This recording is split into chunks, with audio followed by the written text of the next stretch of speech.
This movement isn't about the 99% defeating or toppling the 1%. You know the next chapter of that story, which is that the 99% create a new 1%. That's not what it's about.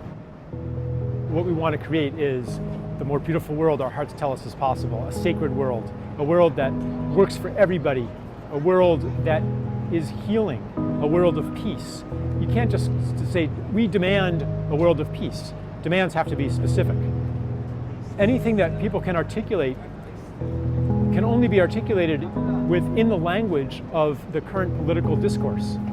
And that entire political discourse is already too small.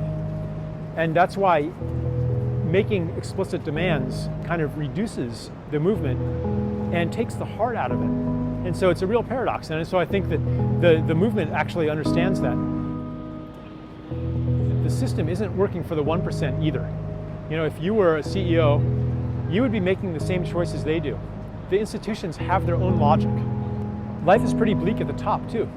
And all of the baubles of the rich, they're kind of this phony compensation for the loss of what's really important. The loss of community, the loss of connection, the loss of intimacy, the loss of meaning. Everybody wants to live a life of meaning.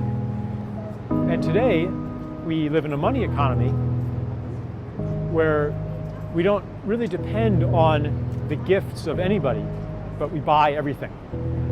Therefore, we don't really need anybody, because whoever grew my food or made my clothes or built my house, well, if they died or if I alienate them, if they don't like me, that's okay.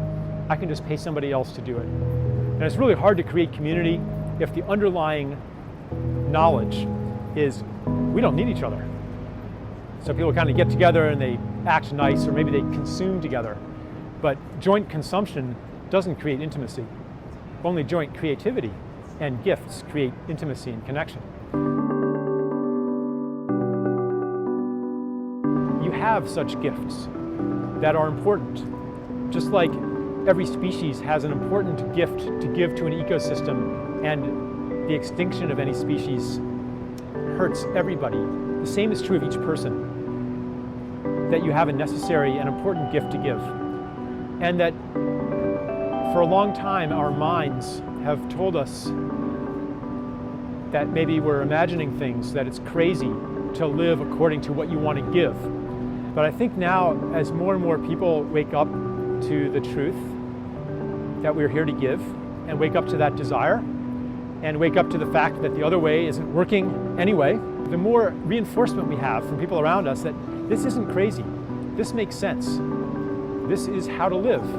And as we get that reinforcement, then our minds and our logic no longer have to fight against the logic of the heart, which wants us to be of service.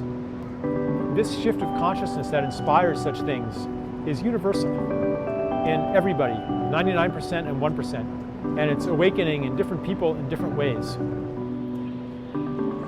I think love is the felt experience of connection to another being. An economist says that essentially more for you is less for me, but the lover knows that more for you is more for me too. If you love somebody, then their happiness is your happiness. Their pain is your pain. Your sense of self expands to include other beings. That's love. Love is the expansion of the self to include the other. And that's a different kind of revolution. There's no one to fight. There's no evil to fight. There's no other in this revolution. Everybody has a unique calling, and it's really time to listen to that. That's what the future is going to be. It's time to get ready for it and to help contribute to it and make it happen.